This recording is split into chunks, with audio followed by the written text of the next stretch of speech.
Okay, so I know a lot of you have been waiting for the second part of this full guide.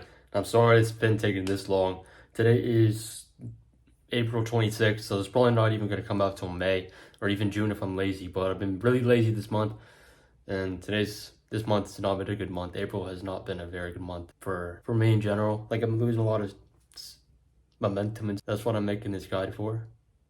Just for me.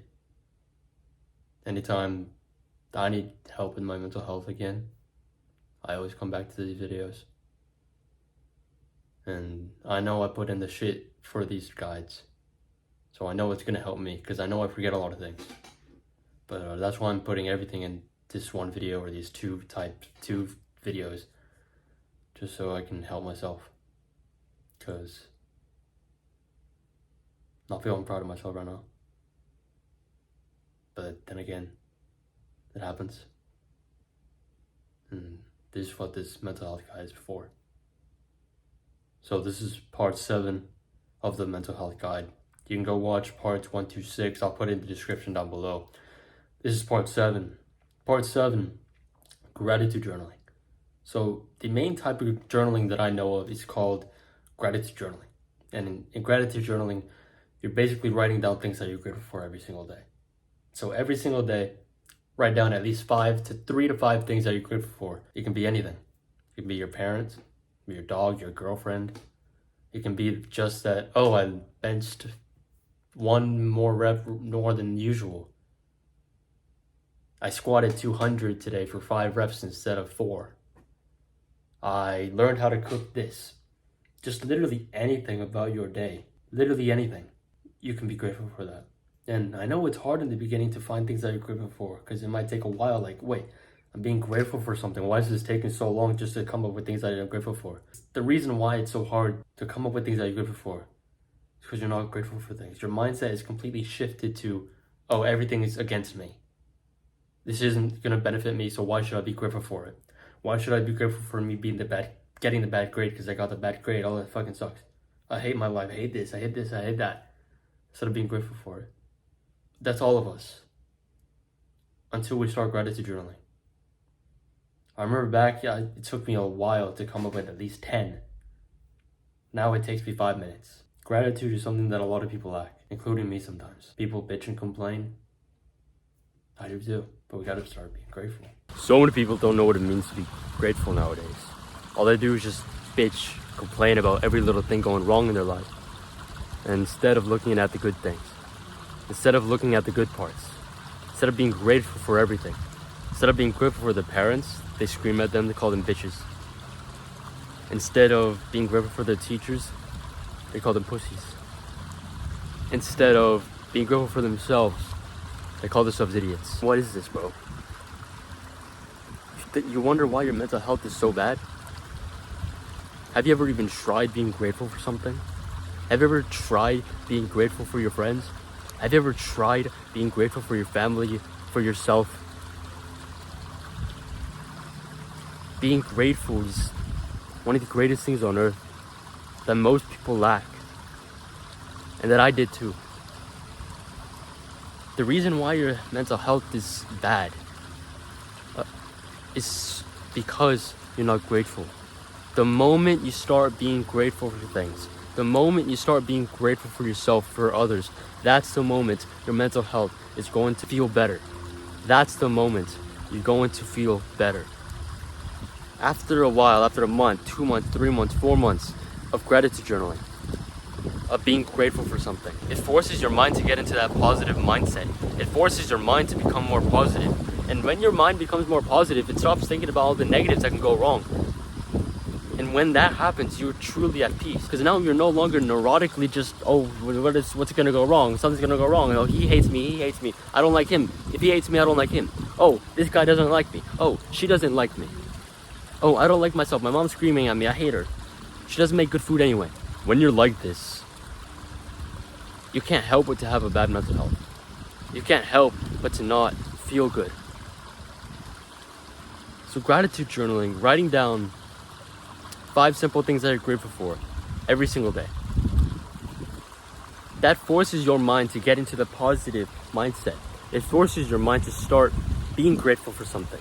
And that's the whole big thing about gratitude journaling. That's why it's so beneficial for your mental health. Because instead of looking at all the negatives, you can start to see the positives. You start to look for the positives. And when you start to look for the positives, only 5 things every single day. When you start to look at the positives, the more you practice gratitude journaling, the more you're going to have the ability to look for things to be grateful for in everyday life. And when that happens, when you can be grateful for everything in your life, for a lot of experiences in life, it's even if they're negative experiences, that's how you know your mental health is better. Because now you're no longer just neurotically checking your mind, and now you're no longer just feeling bad about everything, and now you're no longer just hating everyone and hating yourself. Now you're grateful for everyone. Now you're grateful for yourself. You go from, oh, I'm gonna fail this test, to, I'm gonna ace the test. When was the last time you said I'm grateful for you to a friend? When was the last time you said I'm grateful for your cooking, mom? When was the last time you said anything along those lines of, oh, thank you? When was the last time you said freaking thank you and you meant it? When was the last time you gave your friend a hug just because you love him? Tell me. When was the last time you went up to a friend and said I'm grateful for you? When was the last time you even thought of anything good about your friend? Your friend. When was the last time you hugged him because you're grateful for him in your life? When was the last time you hugged your parents, your girlfriend, and you wondered, why does everything feel like it's going wrong? Because you look for everything wrong. Seek and you shall find. If you look for the bad, you're going to find the bad. What the fuck do you think? But if you think that you're going to find the good, and you look for the good, then you're going to feel good. Then you're going to see the good. Then you're going to look at the world and think, wow, it's amazing. And how else do you think that you're going to be able to find good? You're going to be able to find good if you practice finding good. 5 things every single day. Only 5 freaking things you got to write down. I am grateful for something. Because give a reason why. When you give the reason why you're grateful for this thing, this shows you, this allows you to be able to find a reason to be grateful. It's not just I'm grateful for this, I'm grateful for this because. Get a piece of paper, get a journal, write down 5 bullet points. I am grateful for something because. I'm grateful for recording because now my goal of getting this mental health guide is done. I'm grateful for editing because now I can get the video out. I'm grateful for my mom because of how good she cooks. I'm grateful for my dad because of how much knowledge she has. I'm grateful for my girlfriend because of how amazing she is. I'm grateful for myself because of how good I am, how much I have improved, how good my physique looks. I'm grateful for my creator, my God, my Allah, whatever. I'm grateful for him because if without him, I would not exist. I'm grateful for my friend because of our friendship. I'm grateful for my grandma because of how good she cooks, how amazing she is, all the stories she tells me. Why are you not freaking grateful for things, bro? Huh? Why be in this state of negativity? So many people are lacking gratitude. So many. And that's one of the main causes of bad mental health in a lot of people. They don't have that daily accountability of looking for good things in the day, in the week, in the month, in the year. I've been gratitude journaling for 1.5 years freaking straight. My mental health has gotten so much better just because of a few habits that I'm going to further introduce in this video, but mainly because of gratitude journaling. And now I'm grateful for things. Bad experiences, bad grades, I'm grateful for them because now I know how to grow. Now I know what not to do. I'm grateful for failing the test because now I know that I should study more. Being grateful for things teaches you things. It shows you things about your life that you didn't even know. And why are you not grateful? If you really truly want to fix your mental health, just do this one thing. Write down 5 things you're grateful for every single day. It forces you to get in the positive mindset, and it forces you to look for the good in people and the good in yourself. Part 8, cold showers. Okay, so remember what I told you about dopamine. Well, studies have shown that a 30-second to 3-minute cold shower, where the shower is turned all the way down and it's the coldest it can be. A 30 to 3-minute cold shower can 2.5 to 3 times the release of dopamine for the next 1 to 4 hours. That 2.5 to 3 times X in dopamine is the same level as cocaine. Again, dopamine is the molecule neurotransmitter in the brain that triggers the release of feeling good, of focus, of motivation. So when you take that cold shower, you're going to feel focused. You're going to feel more motivated to do something because now you're freezing and now you're cold and now you have a dopamine spike. Dopamine, after that cold shower, after that natural cold shower, you feel freezing to death. But afterwards, you feel amazing. And afterwards, you feel like, wow, I feel so good. Like, what the heck is this? Why? Dopamine. During a lot of intense physical activity, like after an intense workout, after a cold shower, it's hard, right? It's painful. But after that pain, you overgo to the threshold of the trigger of dopamine, the release of dopamine. So let's say you're exercising, you feel the pain, you feel the burn. It hurts so much on the bench press, it hurts so much on shuttle runs. Afterward, you oddly feel amazing. So like I said before in part 1, endorphins and dopamine get released when you go through a physical activity like that. And that's the same thing with the cold shower. You feel basically like a new human and you feel amazing. And also studies have also shown that it increases your rate of metabolism. So if you're trying to lose weight, if you're trying to lose fat, cold showers is a really good way to boost your metabolism. Not only just because of the cold, but the main impact is just because of how cold it is. You start to breathe heavily. You start to like freeze up. And that forces your heart to pump more blood around your body. So your heart rate goes up, so you burn a little bit more calories. After a period of time, your metabolism starts getting faster, faster, and faster. And then you burn more calories because of those cold showers. And also, it's just a really good shock to the system when you wake up in the morning.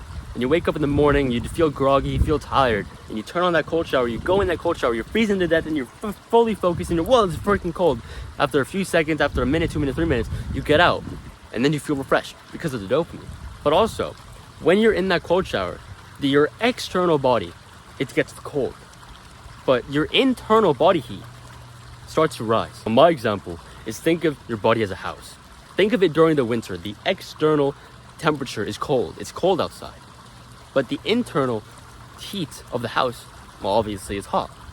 And the same thing vice versa. If you're taking a hot shower, your internal body heat gets lower. So again, like the summer, right now it's sort of summer, spring. So my house is a little bit colder than the outside of my house. That's the same thing with your body. So when your internal body temperature rises, the more awake you feel. You feel awake, you feel energized when you have more heat on your body temperature. That's why cold showers are so impactful for morning routines. And when you wake up in the morning, a straight cold shower, you feel energized because of the increase in your internal body temperature, because of how much dopamine is released, and just because of the shock factor of, oh my god, this is freaking cold. 8.1, cold showers and lowering stress levels. So like I said before in the sunlight section in the last mental health guide, when you're outside in the morning, you get an increase, a kick of cortisol early in the morning, a healthy kick. And that's the same thing with a cold shower. Because imagine, like, your body's undergoing stress and you're freezing cold, but that's a natural increase in cortisol. But like I said before, that cortisol spike is healthy and it makes you feel more energized and it makes you feel more awake. That's what makes you feel more awake, the increase in your cortisol levels. So you just start to feel better. Also, when you take that cold shower every morning, using your discipline, doing the hard work, even if you didn't feel like it, like even if I didn't feel like taking a cold shower and I did it anyways, that trained discipline. So anytime I didn't want to do homework, anytime I didn't want to do workout, I still did it anyway because I built up that small win of discipline every single morning just because I took a cold shower. And also the stress that you undergo, your mental stress that you undergo in that cold shower, you keep saying to yourself, I want to leave, it's too cold, I'm gonna die, it's freezing cold, but you stay in there. That's going to allow your brain to, anytime you have a stressful situation, that's going to allow your brain to relax because you go through this every single morning. So you're kind of used to the stress. You train yourself to get used to stress. So when stressful situations come up, then you're relaxed. Sure, you're still a little bit stressed on the inside, but now you have a better control over your stress because you control your stress every single morning in the cold shower. So train your mind during stressful situations to be like, oh wait, hold on. We're okay now. We go through this every morning. So anytime you want to go talk to that girl, but you're stressed, your mind just says, relax. You've done this multiple times. This feeling of stress, it's temporary. Just go talk to her. Anytime you're stressed out about a big test, you go through it every morning. It's okay. Just relax. Go ace that test. The stress won't be as prominent. Or 8.2, how to take cold showers. So how to take cold showers. I know it's freezing. Like you're so scared of the freezing cold early in the morning. Don't worry, I am too. I cannot handle the cold to save my freaking life. I hate the cold, but I still go in there every single morning. Why? It builds up discipline, and it builds up my willpower, and builds up my mental strength. Because anytime I want to get out, I still say to myself, no, a few more seconds, stay in that cold shower a few more seconds. And I do. And then I feel like amazing, right? It builds up that mental strength, and it builds up the discipline. So anytime I didn't want to do it, I still did it anyway. I still went inside of the shower. So this is how to actually take a cold shower. So for me, this is what I like to do. So I used to just turn on the shower to cold temperature, and then, but I'd be outside my shower, just like anticipating, like go in the cold shower, but I would never do it because I was so scared. So what I do now is I step inside of the cold shower. I turn it on all the way blast cold, but I step away from where the water is dripping, from where the water is spraying, and then I count down from 3, 2, 1, and I jump in the cold. And that is where you shock the system immediately, head first, just pss, and I'm freezing to freaking death. But that's the whole point. And again, back to the discipline of this, the reason why you should take those cold showers is so you can build up that discipline. And when you build up discipline in this area in your life, you build up discipline in all areas of your life. So when you start to become more disciplined in taking these cold showers every day, you can start to use that discipline to do your homework. Anytime you don't want to do the homework, you use the same discipline. You did the hard work, especially if you didn't feel like it. You'd use that same discipline to do the homework and get it done. Anytime you didn't want to study for a test, you use that same discipline and you did it anyway. Anytime you didn't want to cook or you didn't want to work out, you still use that same discipline and the willpower and that mental strength.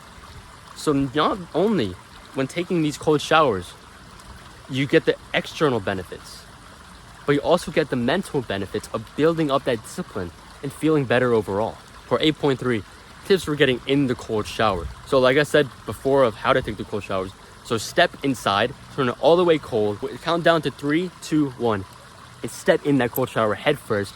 Stay in there, freezing cold, and just experience the cold. Another tip that I want to add real quick is what I like to do is instead of like flinching away, so like I used to like keep my hands by my side, I used to go in the cold shower like this, and I used to flinch away like, it's too cold, and I jump back. What I do now is I put my hands on my shower wall.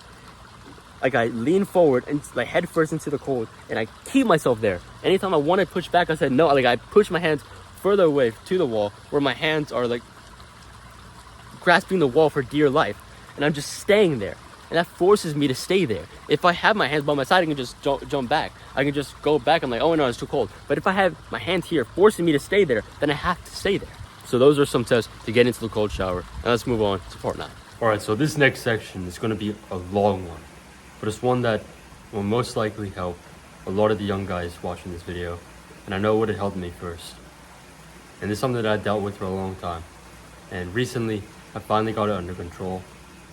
And this section, chapter 9, semen retention /no-fap. So many people in this world nowadays, bro. What is the number one thing they do? Scroll on their phone, right? Go to Instagram Reels, TikTok. Go watch some little teenage girls, 20-something-year-old girls shake their ass in front of the camera. Take out their little titties and shake in front of the camera too. Bounce up and down so they shake. Put down their underwear just a little bit so that they can see the butt crack. And oh my god! And what did they do? They go bust. Once, twice, 3 times, 4 times, 5 times a day. I know it's so weird to talk about this, but it's the sad truth of this world for young guys.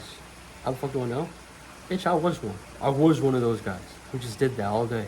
And you don't realize is that how bad it actually is for us. We don't realize it. We don't know how bad it is for us to do this. We know we shouldn't. We feel ashamed, like our body just tenses up. We tense up, our heart beats faster. Our ears get red, our face feels swollen. We know we shouldn't do it, but yet we still do it. And then we get so used to it, so that eventually it doesn't make us feel fulfilled anymore. It doesn't feel nice anymore. So we're just going on Instagram Reels multiple times a day. And it's not even fun anymore. And you feel ashamed. And you know you're doing something wrong. An analogy that I came up with was McDonald's, going to a fast food place. You go once, you get a Happy Meal, it tastes so good in my taste buds. You go again the next day, tastes so good again. The third day, okay, it's kind of feeling boring. Fourth day, that's whatever. A week in, okay, a month in, it's just whatever, my daily habit. A year in, 10, 20 pounds of fat added. You feel like poop. You feel like total shit. And anytime you get the next Happy Meal, it doesn't fulfill you at all. And instead, when you look at that Happy Meal, you feel like a fat piece of shit. Now replace the Happy Meal and replace the fast food with porn, with the Instagram Reels and TikToks, YouTube Shorts of all these girls in Spider-Man costumes and bikinis. You get used to it. Your brain gets fried, and you fap all day, bust all day, and this can lead to so many bad things. Not just for how your mind reacts, which we're going to talk about, but also erectile dysfunction. Fapping too much, beating it too much, can eventually just make it start working. I know this sounds so weird, but it's so true. That sometimes you won't even get up, if you know what I mean. Sometimes you won't even bust. And you get fucking scared. Like, what the fuck am I doing? What did I do? I do it too much, but I can't stop. It's a habit now. It's an addiction now. Even the little softcore things that you watch on TikTok and Instagram, maybe it's not as bad as full force, you know what? But that's why it's more deadly. You don't feel like you're doing anything as bad as watching it properly, but you're still watching something close to it. You're watching so many more seconds of it. So much more. As a normal, you know what? You're just watching two of them F. Like, but in softcore, on YouTube Shorts, on Instagram Reels, on TikTok, you're just seeing them shake their boobs and their ass and their on camera. But you're watching so many of them, so many different types. And that's more deadly. Not just for the fact because it's social media and just scrolling, releasing the trigger of dopamine, but it makes it worse. So basically, dopamine, when you release the trigger of dopamine, you'll need more dopamine to be released to feel satisfied. So let's say you eat a Happy Meal a day. For the first week, for the first month, for the first few months, you're gonna feel okay, I feel satisfied now. But then you're gonna want more. So then you go off and get 2 a day. And then you feel not fulfilled again. And you want 3 a day to release the same exact amount of dopamine that you would need to. Your body gets resistant, gets used to how much you're overstimulating your mind through these softcore porns, these softcore inappropriate things. So when you first started busting, it was so fulfilling and you like felt amazing. But then, as time went on, that same just one little video of a girl shaking her little titties on camera just like this doesn't fulfill you anymore. In fact, it doesn't do anything to you anymore. Why? Because you got more resistance. Your mind and your body got used to it. So now you need more stimulus. Now you need more. You need more videos, longer videos to feel satisfied. That's what's the whole big problem with everything is. And your mental health just keeps deteriorating by the second, by the minute. You can't focus on anything in school or anything on home because what's on your mind? Boobs, abs, asses. You can't focus. You can't stare into someone's eyes. You can't speak to a girl without thinking some inappropriate things about her. Your mind's all effed up now because you've been watching it too much, because you've been beating it too much. You can't have a proper conversation with your teachers. You can't focus in class because all your mind is just thinking it's just, oh, girls, naked. When I get home, I'm gonna watch this video. I'm gonna look up that video on Prawn Hub and go search and beat it. I'm doing my homework. You can't think, you can't speak, you can't be anything around a girl without thinking about those inappropriate things. You speak to her, you start getting aroused. You start thinking about, oh, remember that video? She looks like kind of like that girl from that video. Seriously? Is this the life you want? Where you can't speak to women and you can't focus in school and you can't do anything? Because all your mind is just focused about is all that. There are freaking 9-year-olds with prawn addictions. 9. 7-year-olds who started beating their meats to prawn. 7. And people who do this all the time can't even look a girl in the eyes. I know it's gonna sound vulgar what I'm about to say, but it's true. Wanna know why? Because you're thinking of having sex with that girl and completely dominating over her and fucking her as hard as you can. Because that's all he's seen in those videos, right? He wants to be that dominating guy, but he can't even think. I'm sorry it sounds so vulgar, but that's just the hardcore truth. For 9.1, semen retention. So, you probably heard of what nofap is. So, nofap and semen retention are two different things. Semen retention is basically when you stop fapping, stop busting altogether. Altogether, you stop. It's when you purposely do not let out your seed. You know what I mean, bro. So when you purposely don't let it out. When you purposely don't stroke, you don't edge, and you just purposely don't do any of that. Why is this so beneficial, and why is this so important for your mental health? You might ask. It gives you a boost in your focus, in your mindfulness, in your power, in your strength. It gives you all of those things back. When you masturbate to some random degenerate girls on TikTok, on Instagram, on YouTube Shorts, on Discord, on Reddit, or wherever, your mind tells you, oh, you're the big alpha male, bro. Because back in caveman days, doing that action, spraying your seed means that you're having sex with a lot of girls and you're procreating the environment and you're dominating over them and just freaking being that quote-unquote alpha male. And you're procreating. So your mind tells you, oh, you're the top G alpha male, bro. But you're not. This isn't caveman times anymore. This is now. So what are you doing now? Just spraying your seed to a 20-year-old on TikTok, shaking her ass for money. And then when you look at yourself in real life, you're not that man. You're not that top G that your mind pretends that you are. You're just that little kid who can't get a girl to save his life, who gets bad grades all the time, whose parents are always mad at him because he can't get bad grades, because he can't get good grades, who has a skinny fat physique and he feels like shit. He doesn't feel proud of himself, and he just sees all those cool guys, and he's not like that.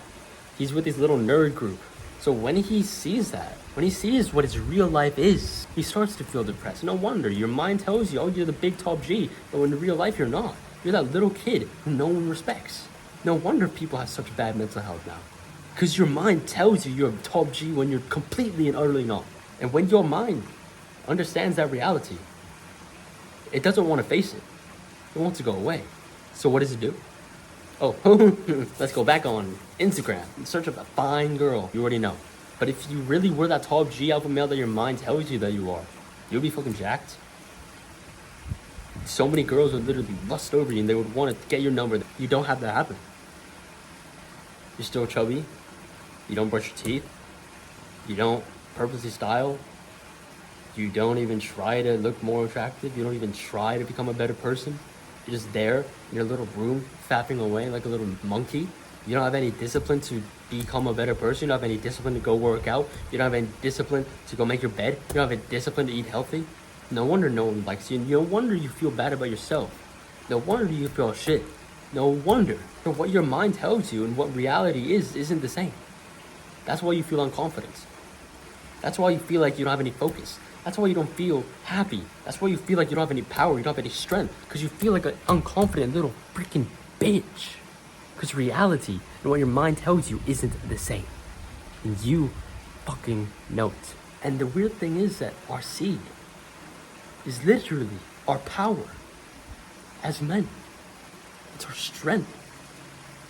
If there were two men, one with a big fat face who just ate and busted a nut, or a man who didn't bust for a few days, or who never busted in his life, balls full of testosterone, who didn't eat, who was hungry, but who was still jacked and athletic.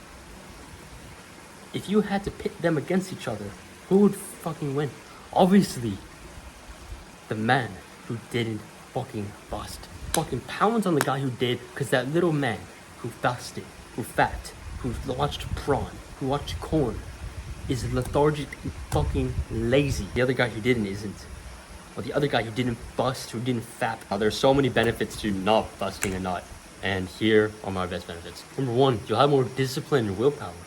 When you're not fapping all the time, you're not letting your seed out, and you have an increase in discipline and willpower because you're training both of those when you're not fapping. anytime you feel like fapping, anytime you want to, anytime you're just like, oh wait, I remember that video I used to watch. You think, no. You're not doing that. Use that willpower. You train up that willpower. You train up that discipline to do the hard work, especially when you don't feel like it. So instead of fapping, you go do something else. You go do that homework. You train up that discipline and willpower. Discipline and willpower are just like muscles. The more you train muscles, the more they're going to grow.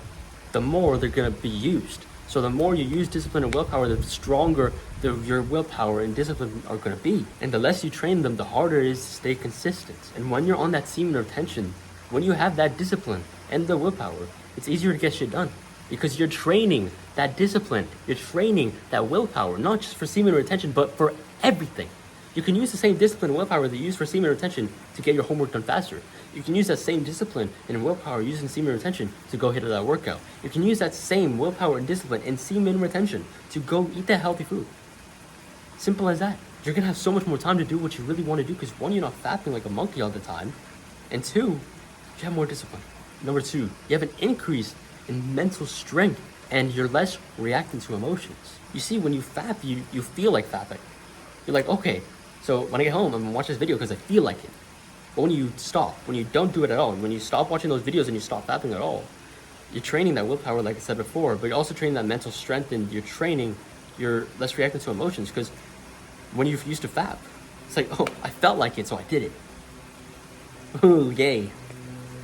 But that doesn't show mental strength, that shows mental weakness. It's like if you're on a run and you decide, okay, I'm done because I don't feel like running anymore. But you just started like 5 minutes ago. You're so reactant to what your emotions tell you. And oftentimes what your emotions tell you is often what's wrong, especially for guys. So let's say you're doing a workout.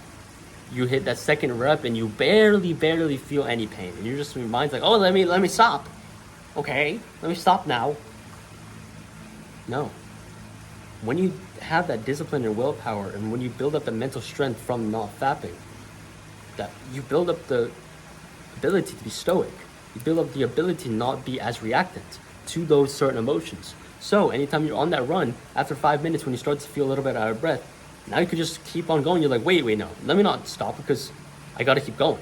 I gotta keep on pushing. I gotta keep on going until I reach the finish line. When you're hitting that workout, you hit that second rep, it hurts just a little bit. Wait, no. Although I feel like stopping, let me not stop. Let me just keep on repping the bench press. Let me keep repping out the squats. The reason for not being like so reactive is because you're not being pushed and pulled by all of your emotions anymore. You're not being pushed and pulled by all of your desires. Although you desire to fap, you don't do it anyway. Although you desire to eat the junk food, you don't do it anyway. That's what's so important. Number three, you have an increase in awareness and power. When you're not letting all of your seed away, you have more power again because it's in you. You're not releasing all of your power away, it's still in you. Your testosterone is building up by the second it is still inside you. All that power, all that strength is here in your body, not outside in your underwear. Like again, remember those two guys who were in a cage fight. One was completely fed and just fapped to 100 girls on Prawn Cornhub, and then the other one didn't fap for the past few days and hadn't eaten for the past few hours. Who's gonna fucking win? Obviously the guy who didn't bust because he has more power. Part 9.2, no fap.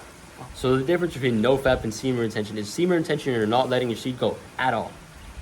No fap, on the other hand, is very similar, but you're not fapping to all of these images and videos of random girls or guys or other things. You're no longer watching those videos and you're no longer masturbating to those videos. People say that there's a humongous timeline. At the day 90, you can start to meditate, but no. You can start to levitate.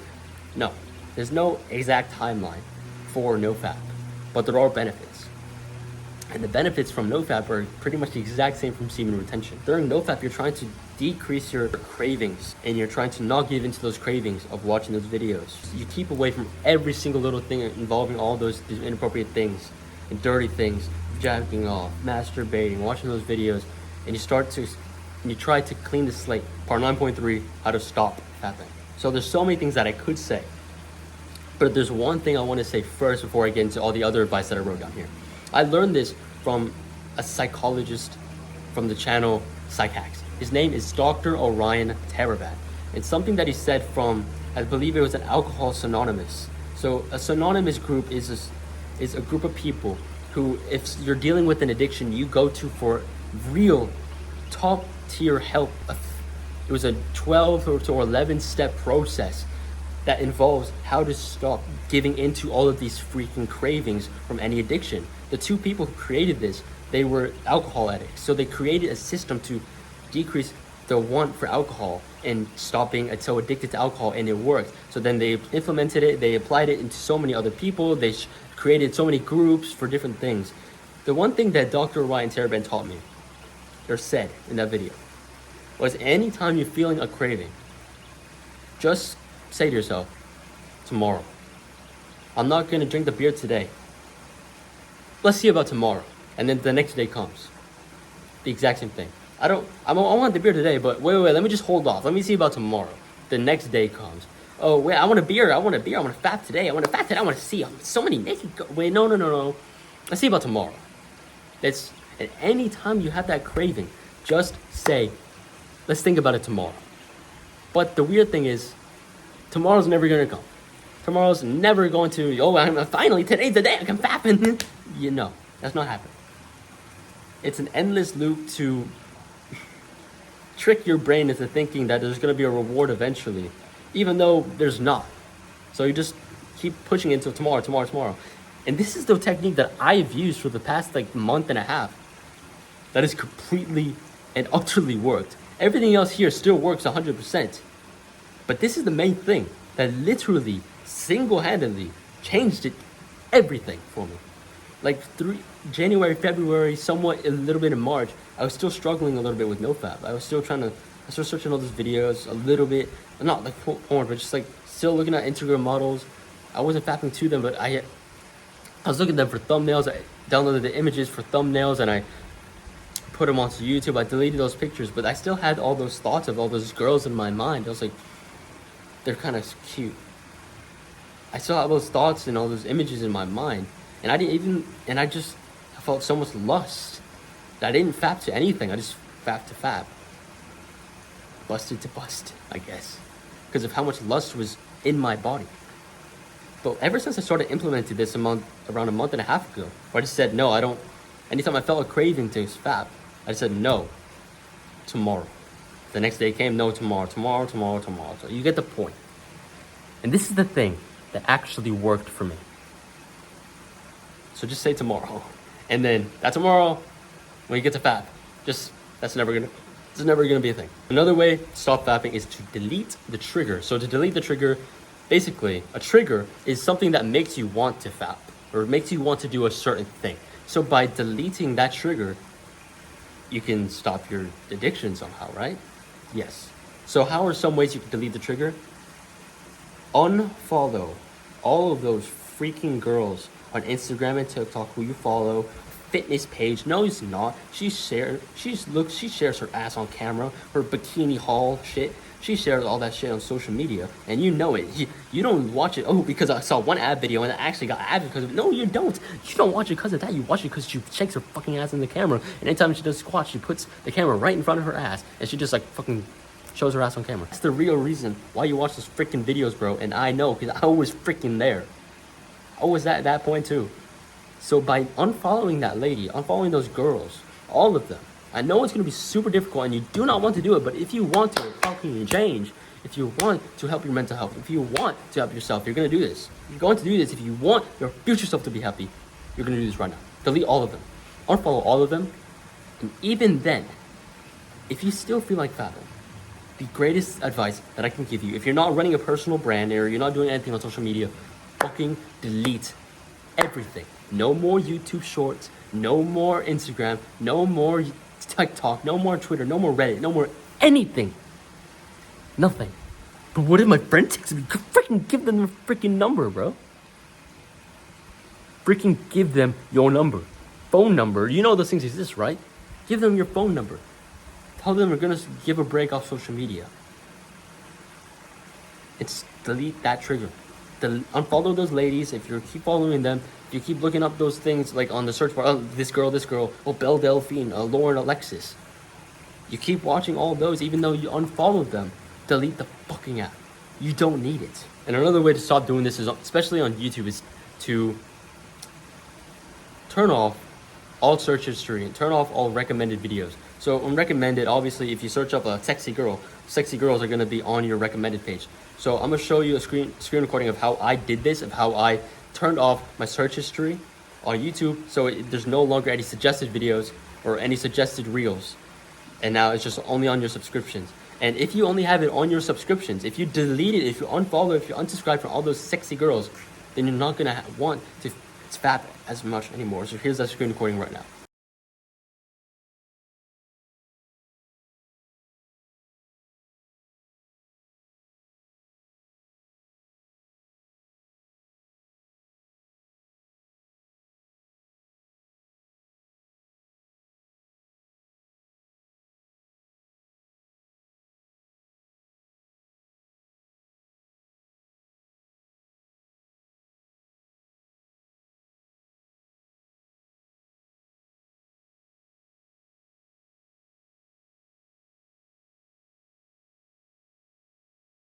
Another way that really did help me stop fapping is to think of yourself as a new and better man or person.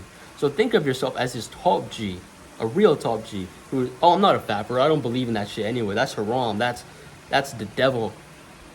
Look at these little degenerates on TikTok shaking their asses. I know what you're up to, you're trying to get that male attention, like I used to be. I used to be that kind of guy, I used to. If there were two guys, right, who said, oh, I'm trying to stop smoking. Or there's another guy who says, I don't smoke. The guy who says, I don't smoke, or lightly never smoke again. If the guy says, oh, I'm trying not to fap, then that belief isn't subset. It's not set into you that I do not fap. If you just say, I do not fap anymore, I know it's gonna, like, eventually a few times you're just gonna, like, fap, and you're gonna feel like shit. But if you keep on with this, if you say, oh, I don't fap anymore, you're eventually going to believe it, and your mind's going to tell you, oh, you're not a fapper anymore, so you don't need to watch these videos. Something similar to this is me with leg day. So I used to skip legs all the time, and I was like, wait, my physique's kind of unproportional. So what I did was that I convinced myself that I loved leg day, even though I know I fucking didn't. I hated leg day. I hated it. Keyword, hated. Now, I love leg day. I convinced myself for that long, for a few months, to literally implant into my mind, oh, I love leg day. I definitely love leg day. But eventually I started to believe what I said, and now I actually I love leg day, because I started to see progress on my legs, and my legs are fucking jacked now. Maybe not like the most jacked in the world, but they're way better than what they used to be. On semen retention and nofap, it's so easy to get obsessed with the numbers, like, oh, I'm on day 7, I'm on day 8 of nofap, let's go, yes. But then that's just going to make you more drawn to it, more drawn to the whole idea of no fap. But then when you get drawn to the idea of no fap, you keep thinking about, oh, wait, I could fap. Oh, wait, I could see all these videos. I could see all these girls. Wait, I forgot about this world. Let me go fap for a second. Wait, no, wait, what? But it looks so nice, and then you fap. You get up so obsessed with the numbers. I'm on day 7, I'm on day 8, I'm on day 9, I'm on day 10, I'm no fap. And then you fap again, and then you feel like total shit. There was a quote that literally freaking changed everything. Don't count the days. Make the days count. Don't count the days. Make the days count. So instead of counting how many days there are no fap, make those days count. So instead of just fapping all day, instead of doing nothing, actually try to do more things in that day. Try to finish that homework in less than 30 minutes. Try to learn how to do a certain skill. Learn, and implement so many more things so you fill up more parts about your day. And that's another way, actually, to stop fapping. Just fill up your time with more things in that day so that you're so busy to where you can't even have any time to fap. You don't have any time to fap because you're just so busy. You made that day count. You increase your testosterone and you just feel amazing because of how much you worked that day. And then if you keep doing that, if you keep making those day counts instead of counting the days, and you unleash your full potential on that day, then you're going to feel amazing, and you're eventually going to stop fapping if you increase everything, if you implement everything I've taught you in this section. And one last thing is, instead of gradually thinking of, oh, how many times have I fapped today, or how many times have I fapped this week, think of it as a month, not in a day. Oh, I fapped today and now I feel like shit. Track how many times you fapped this month. Okay, and then try to go for a few days or a few times less the next month. And eventually, over months and months, try to get down to 0 times this month. And when you get down to that 0 times this month, you're golden, bro. Once you did it once, you can do it again. And you got so used to growing down in numbers. So now when you're at month 0 of NoFap, you haven't fapped for a month, and you're just like, oh wow, it's so easy. Like I feel amazing now. It feels way better. Not fapping, because it freaking does. Part 9.3. What if you fail? What if you keep fapping? What if you keep relapsing? Look at it this way. You've been fapping for years. So to think that you can instantly change it like that, that's not gonna work. That's just idiotic to think of that. Everything that I taught you of how to not to fap, it's gonna take a long time to implement everything I say. It's gonna take so long to understand, fully grasp the concept and everything. So, to think that you're gonna change it like that is idiotic. I'm sorry to tell you this, but if you believe that you're gonna change it like that, you're kind of stupid. Unless you have a crazy reason to, like if you have like your phone taken away or stolen, or you join the freaking military or something and you don't have access to a lot of things, then obviously boom, it's problem solved. But many of us know we're still in high school, we're still in school, we're just trying to become better people and fix our mental health. You've been fapping for years and you've been ruining your dopamine receptors by looking at all these naked girls and looking at all these girls on TikTok, and you just get so used to it. So to think that again that you can change it like that is stupid. So you cannot change it in a week, in a day, in a month, heck, even a year. Back when I wrote this script, I used to still fap sometimes, like once, twice, maybe 3 or 4 times a month. And it felt like shit, because I was writing this script, and don't fap, but I still fap, and I should never find, like, why I couldn't stop. But then I had to go back and realize I've only been on this thing for a year. I've only been on NoFap for a year and a few months. So to think I went from multiple times a day to 4 times a month, that's actually a really good amount of progress. So be proud of yourself for that progress, but still be dissatisfied and still want to keep going down and down in numbers. And it's normal for when you're trying to stop a habit or addiction, you're still going to do that addiction even though you want to stop. But the main intention is just keep on trying, keep on pushing, keep on not trying to fap, keep on trying to not drink, keep on trying to not skip a workout. Just try and try and try and try until you succeed, and eventually you will, trust me. Because it's so hard to change that habit, because your identity is that person who faps, and the habit is ingrained in you multiple times a day for years and years. So again, to think that you can change it like that is so stupid. And let me tell you, anytime like you've been at those times where it's like you've been fapping for 3 times a month, 2 times a month, 4 times a month, like those kinds of levels a month, 3 times a month. Anytime you fap, it's like to feel like the end of the world. Like, I had such a good streak for so long, and now I fapped again. I feel like total poo-poo, bro. And you think all the benefits are gonna go away, and now I can't focus on anything. Let me tell you, they're not just gonna magically go away. They are not gonna magically just fly away. You're gonna feel like shit for a while, but then eventually you're gonna come back to normal. Fapping is super dangerous when you do it multiple times a day, multiple times a week. But if you do it like 2-3 times a month, sure, like you still want to get down to 0 times a month for a long time. But still, that's not even bad at that point. Still be dissatisfied, and still obviously you still want to get down to 0 times a month. You still want to stop fapping all the way. But that's going to take 1, a long time, and 2, if you fap 2-3 times a month, that's not going to make that much of a difference. Sure, in that day, in that moment, you're going to feel like total shit. But overall, you're still going to have the benefits of no fap. You're still going to feel super laser focused. You're still going to feel like you have a lot of power. It's just in those few hours after you fap and during the fapping, you just feel like total poop. So what do you do when you do feel like shit in those moments? Take a deep breath, number 1. Down to your balls, through your stomach. Totally relax. 2, forget about it and move forward. Forget about it completely and like, oh, I didn't fap, and just keep on doing what you were gonna do. If you still feel like that, just go work on something. Go work on a YouTube video if you have a YouTube channel. Go work on a script. Go work on writing an essay for school. Go work on doing some math homework for school. Go work on doing something. Go work on cooking. Although you're not gonna feel as motivated, although you're not gonna feel like as laser focused and like, oh, it's so easy to write now because I don't fap. Even though you did fap, you feel lethargic. You're just keeping your mind off it. That's all you're trying to do. You're just trying to keep your mind off it. And 3, do some tasks that you know is beneficial. So go outside, go hit a workout, Go do something good. Go drink a glass of water. Go do something good for yourself. And by doing that, that does get your mind off it, and it allows you to feel better because you're doing a good habit. So you're doing a good workout, and you feel, even though you just fasted, you did a big workout, and now you feel super tired, but then you feel good. And then your dopamine is triggered, but it's for a natural, good reason, and you feel amazing afterwards. And you're like, I remember when I fasted a few hours ago, I felt like shit, but now I feel way better because I did a workout. And remember, it's so natural, it's so normal to fast when you've been fasting for a long time. But all you need to do is just trust the process and just say no tomorrow after 1,000,000,000,000 times. Train your discipline and willpower, and that's how you're going to stop fasting.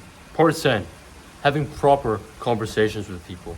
Now in this part of the guide, and on this video, I'm not going to go full in depth of how to have a proper conversation with someone, but I will give you some tips. But there is 1 or 2 books that I would recommend for you to go in depth and study completely into understanding social skills. And those 2 books are The Art of Conversation by Jim Alexander. And the second one is How to Win Friends and Influence People.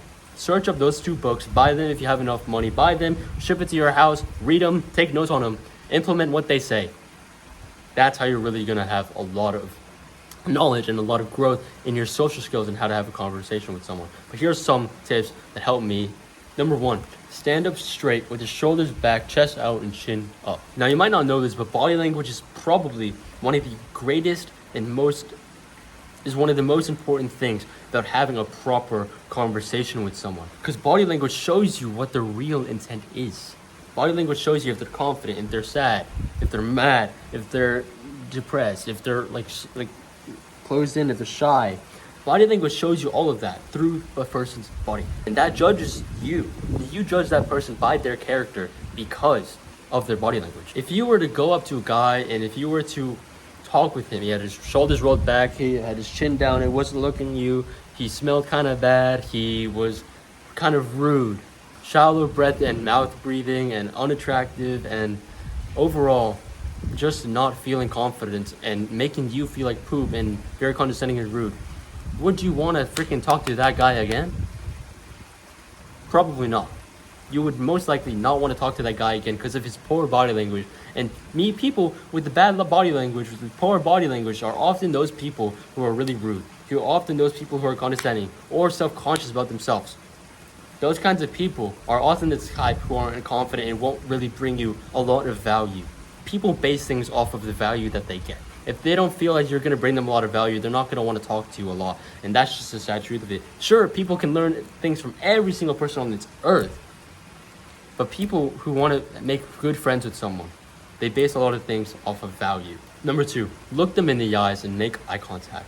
So if you've been meditating, like I told you in the earlier part of this mental health guide, and you start to feel more present day to day. And when you start to feel more present, you're able to have better conversations with people. When you're more present, you can actually understand and comprehend and listen to what the person is saying. And you can understand what they're saying. When you're not present, the other person notices. The other person knows when you're not present. You're looking away, looking at your phone. You're just there. You're just like looking around. They can tell when you're not present. They can tell when you're not here listening.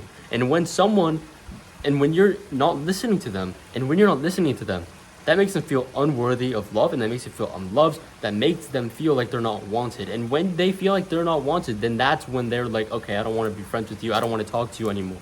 Because you don't make them feel wanted. But when you meditate, you're allowing yourself to be present so you can understand, you can hear, you can comprehend what that person is saying.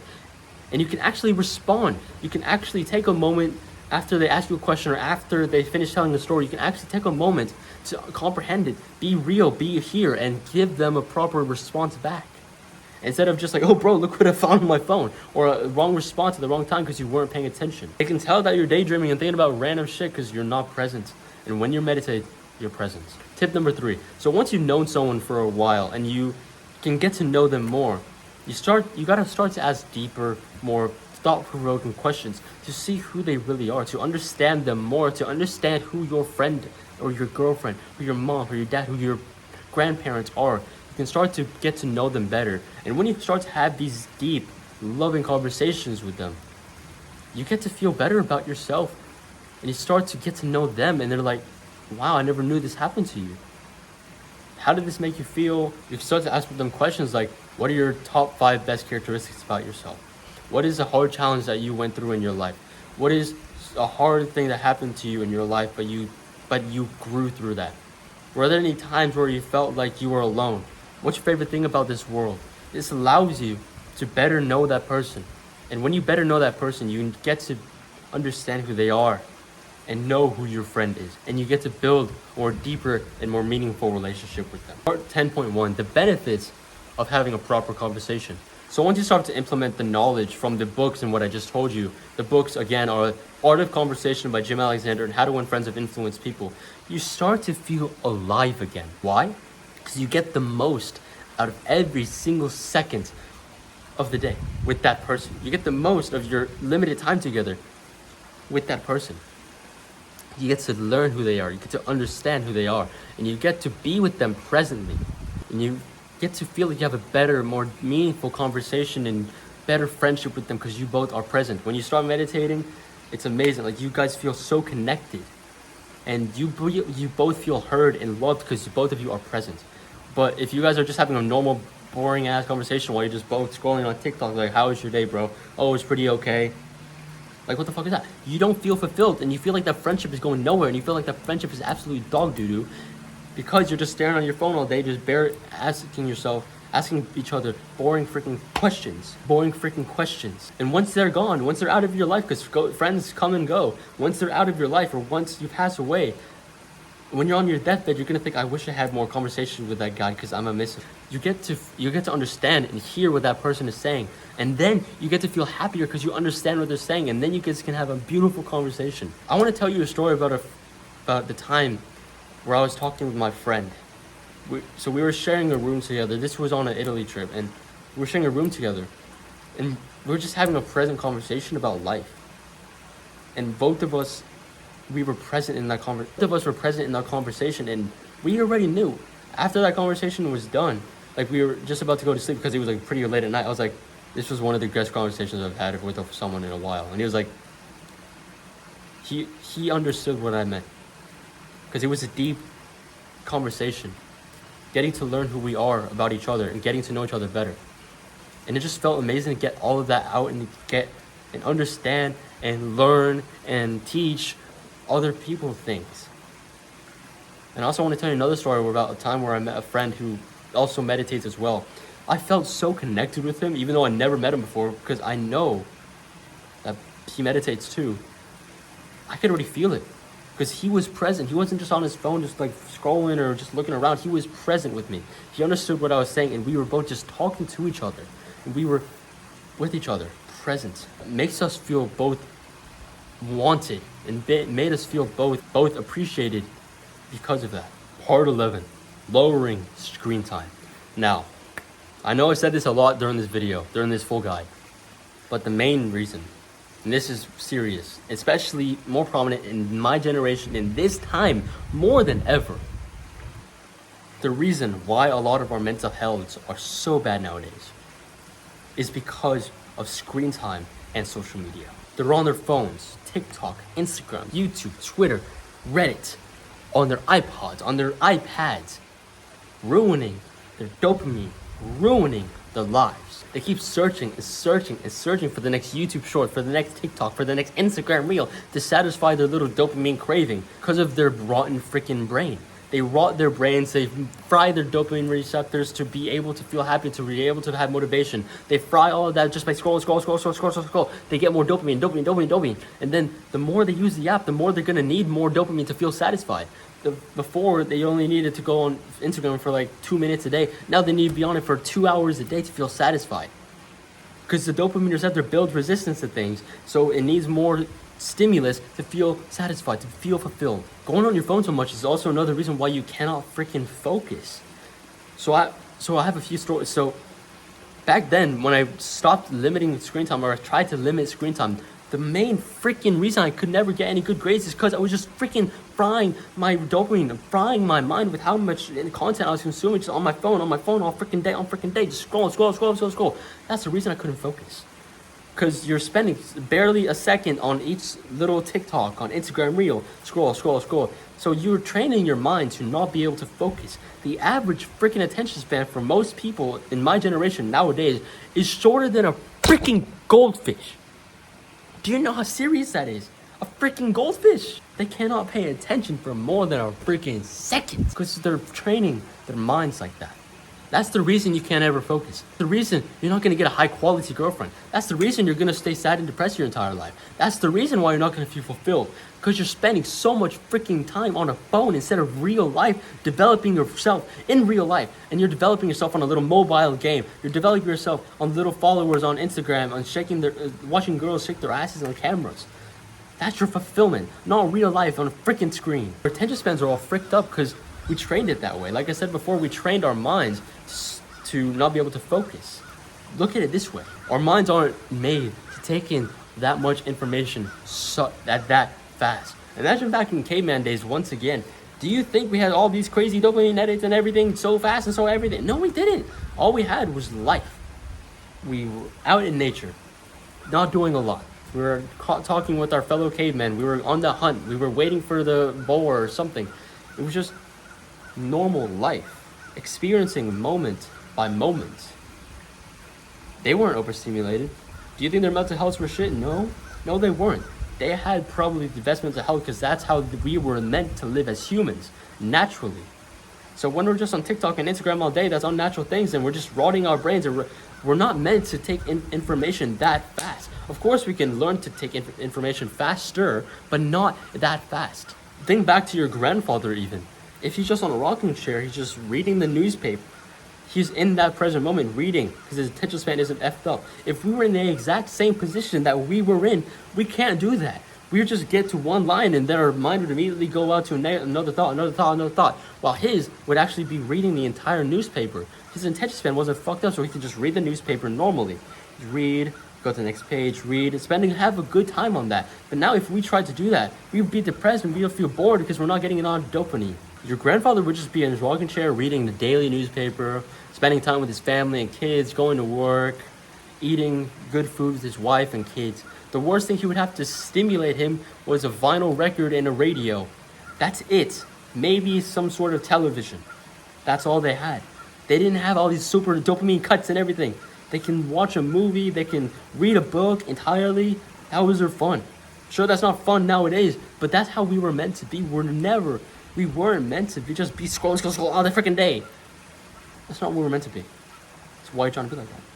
Everything that is so unnatural nowadays is usually not good. Sure, like obviously freaking medicines and stuff, like some of them aren't exactly natural, but they still provide a lot of good effects. But I'm talking about most of the things like fast food isn't natural. What the fuck is it? Freaking McDonald's, bro. Whatever. Phones aren't natural and it's probably not good for us. And look, there is no coincidence that the rise in technology and the rise in teenage mental health, they've been going up at the exact same time. That is not a freaking coincidence. The more technology climbs up, the more advanced it gets, the more cases of suicide in teenagers, the more cases in depression and anxiety in teenagers is. That is no coincidence. Here's an actionable step for this part of this guide right this freaking second. Pause this video and go outside right now. Go outside, pause this video, like pause this video, turn off this phone, set it aside somewhere, throw it on your bed and go outside for 10 minutes. If you actually want to freaking change your life, you will take this advice. But if you're a freaking pussy, you won't. If you're a pussy, you won't decide to take this advice because, I can just do it later. No, do it fucking now. Prove to yourself that you want to change. Prove to yourself that you want to be a better person. Do it now. Do it right now. Pause this video. If you didn't, pause this video. Go outside. And if you didn't, have fun having a bad mental health. You're not willing to go outside for 10 minutes without your phone? I don't know how you're gonna freaking, and then I know you're not gonna be willing to sacrifice a lot more. If you don't sacrifice for what you want becomes a sacrifice. If you don't sacrifice for yourself right now for a better mental health, you're never gonna have a better mental health. Now I know you might say, but I'll do it later. I can spend time without my phone. I don't need to. I don't decide to. I decide not to. No, you can't. No, you can't. Because if you could, you would, but you don't. You just spend all your time on scroll. Even I do this. Even a year and a half into self-improvement is semen retention and dopamine detoxing. I'm still this person who I can spend time without music. I still freaking can't. It is still a struggle for me, and I'm aware of this, and I still try to work on it day by day. But most people, they're so arrogant to the fact that they know that they can't. I know that I freaking can. I know that I can't. I know that I can't survive without freaking hardstyle music. I know that I can't survive without my phone. I know I can't. But I'm training myself to be able to do it again. Because back last year, when I was super duper disciplined in this dopamine detox space, I would be able to do it no problem. But now it's a struggle for me again, so I'm just trying to work towards it again. To that lifestyle of just relaxation and the lifestyle of still working hard, but I don't need to be stimulated by my phone. Even I can't. A year and a half in, even I can't do this properly. So I know you can't if you're just trying to do this. So if you could, you would, but you don't. If you want to prove to yourself that you can, just do it. Turn off this video, pause this video, go outside for 10 minutes outside, come back to this video. Okay, so if you did that action step that I just told you, then you're at this part right now. If you didn't, pause the video, bro. Freaking go outside and come back.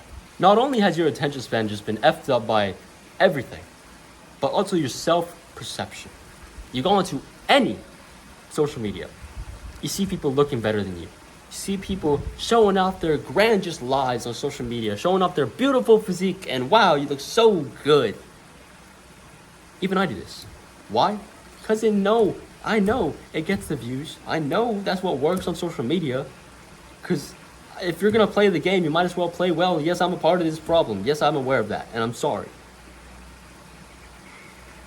But you see a guy with a better physique than you. You see a girl with a better physique, better boobs, better ass. You see a guy with better biceps, better legs, better calves. A guy with his girlfriend making you feel more alone. People are only posting 5% of their lives. That guy doesn't post the problems that he has with his girlfriend.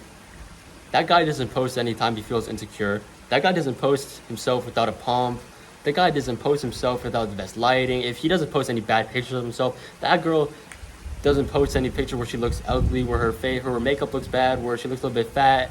She doesn't post any of those pictures. They're only showing 5%, 5 to 10% of their lives. What about all the rest? All the rest is exactly like you. Scrolling on social media yet again and feeling just like shit because of all the other people showing only 10% of their lives. Only show the good stuff, and they forget to mention all the bad shit. They forgot to mention, oh, I'm depressed most of the time because of how much time I'm spending on social media. Yeah. Your phone fries your dopamine receptors. Your social media fries your receptor, your brain, to where you can't even focus. You can't even be happy in real life. Simply because there isn't enough stimulation. There isn't enough stimulation. Just be here right now in the silence and relax and be with one another. Be with yourself. Most people nowadays, what do you see when they're crossing the street, when they're going on the sidewalk, on their phone, scrolling, and their headphones, earphones, just jamming out to music. No. They can't even be present in this freaking present moment. They cannot be here and now by themselves. They cannot do that. Simply, they cannot do that. You can't even enjoy a nice conversation with your friend, with yourself, with your parents because of how unstimulating it is. It's not enough stimulation. How fucked up is that, bro? You can't even have a nice conversation with your friend, a deep conversation with your friend because you don't have the mental capacity to comprehend what they're saying because your brain is fried. You can't even enjoy real freaking life because of how stimulated your mind is. You can't enjoy it. You can't love it. You need that next hit of dopamine on the next scroll. You need the next hit of dopamine on the next scroll. And the times where you're not on social media, you need the blasting music, boom, no, and you can't relax and you cannot live life. Here's an actionable step. Go on what is called a dopamine detox. A dopamine detox is basically when you reduce from a lot of these instant gratification activities. So no more porn, no more watching these girls on TikTok, no more fapping, no more limiting so much screen time to only an hour a day. No social media. Delete all social media. You can re-download it. Stop being an idiot. You know you can re-download it. You can just put on your account again. You can re-download it. Stop being a freaking pussy. You know that you can do it. So you're reducing all of these instant gratification activities. And you're reducing all the extra dopamine. So you're changing from unhealthy food that has a lot of sugar and fat. And science has shown that the sugary food and the high-fat food triggers the release of dopamine way more than a lot of other things. So anytime you eat that fatty food, anytime you eat that sugary food, it tastes so good in your taste buds, and it tastes so good. So then you're gonna want more and more, and eventually you're gonna get fat, right? Because of how bad that sugary that is for you. You know how bad that is for you.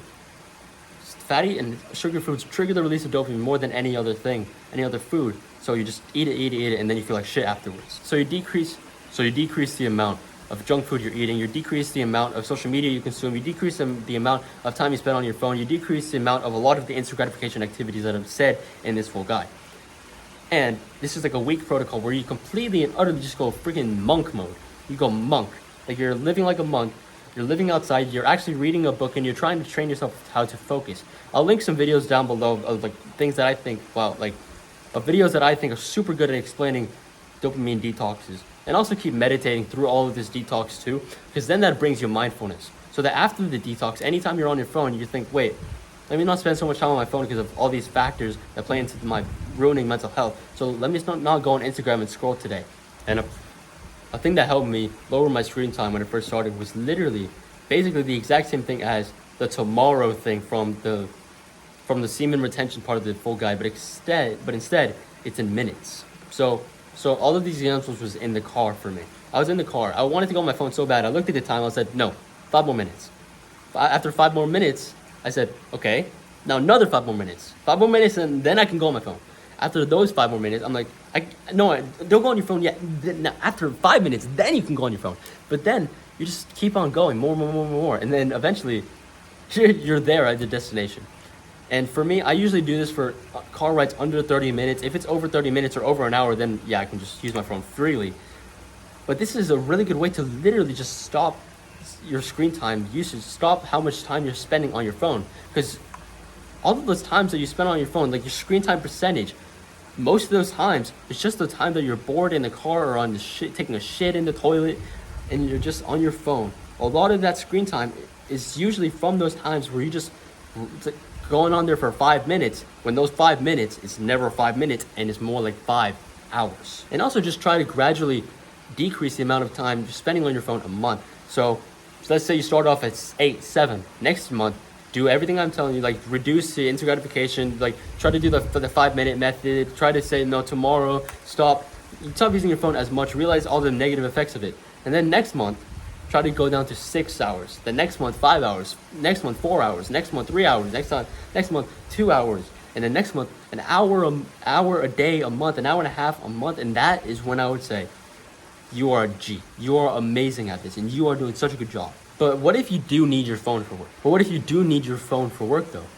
Then I would say that's excusable. Because all of the screen time that I use on my day is either on the camera app recording videos or on Video Leap, my editing app, editing videos. I would say then that's okay.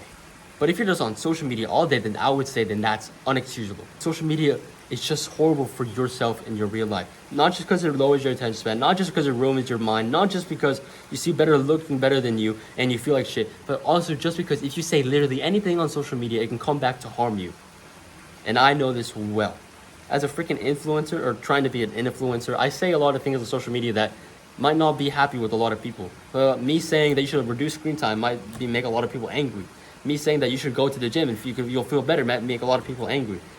But also, if you're just on Snapchat or something, like if you literally say anything to one person, that one person could snap another person, and then that person knows that, oh, you hate this guy. And then eventually it's just going to be going to a whole debacle, and then you're just going to be seen as a bad guy. Shit is going to go crazy online and everything. And then they see that, and then people make fun of you. And let me show you a story from like when I used to have Snapchat. So basically, there's this thing on Snapchat called Send It. And there's this person who I thought was my friend. And he said, rate Alex. I'm Alex. He said, rate Alex. The Send It said, rate Alex. He rated me kind of low on a lot of things. And I just felt like total shit because of it. Like, I thought this man was my friend. I thought I could trust him. And then he just rated me on loyalty, on honesty, on a lot of things. And it made my self-perception of myself go down, and it made me feel like poop. It made me feel horrible. He put coolness, like the suave, like he's so cool, all the way down. And that made me feel like double shit. So that's yet another reason why social media is so bad for you.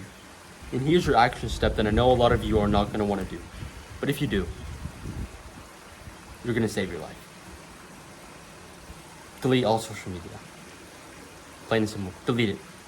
Don't delete it. Don't look back. If you have any friends, tell them, share with them your number, like your personal cell phone number. Share them that number if you really want to talk to them again. Never look back on that social media unless you have a personal brand that you're building up. Then just mute stories on Instagram, mute stories and posts from people, because you don't need it. Even from your friends, even from people, influencers that you look up to, even from people you want to know what their life is at. If you're really willing to this life, if you're building up a personal brand and you're willing to live this life, just mute all stories and posts. Of course, if you need inspiration or something, then you can like search up certain people, or you can look in your subscriptions or something, or following. Then you can see like, oh, what is this person posting? Mute all stories and posts, so then you're not going to be freaking bombarded with things on your stories. And you're like, when you're going to make one Instagram post, you go and just click on someone's story for 5 minutes. Part 12, the conclusion. So after everything that I've explained in this full guide, I really do hope that I was able to help you. I really hope that I was able to help you improve your mental health in some sort of way in this life. And just by following this, I not only saved my own, but I saved a few other people's. Like, I literally saved their lives because of the advice I've given them throughout the past year and a half of me improving my mental health. I gave them everything I knew, and I saved their lives. And everything that I gave them, I give you in this full guide, part 1 and part 2. Both maybe over an hour. I gave you as much knowledge as I can. Now it's up to you if you want to implement it, and you want to be disciplined, and you want to really change your life and change your mental health and feel amazing and feel way better, because you're tired of this life of feeling like poop, and you're tired of this life of not feeling proud of yourself, and you're tired of this life of not feeling amazing, and you're tired of feeling depressed and suicidal and anxiety driven all the time, and you're tired of it. So if you followed everything I told you and implemented everything I told you, I hope that I was able to help you fix everything and save your life. Because I know if I had this back then, it would have saved mine. I hope that you were able to understand how important the mental health really is, because you don't want to be that depressed millionaire who has it all but he's still depressed, and you don't want to end up like him. That's why it's so important to have a good mental health, because you can have the physique, you can have the money, the fame, but if you don't prioritize your mental health, nothing will ever feel right. Nothing will ever feel satisfactory, and you'll always feel unloved by yourself, and you won't feel proud. And I really do hope I was able to help you with this full guide, because I know I wish I had this. And I know if people follow everything I'm telling them, that I'm going to save their lives. And I hope I was able to help you in some sort of way. Do the hard work, now instead of later. You got this, bro. And as always, more to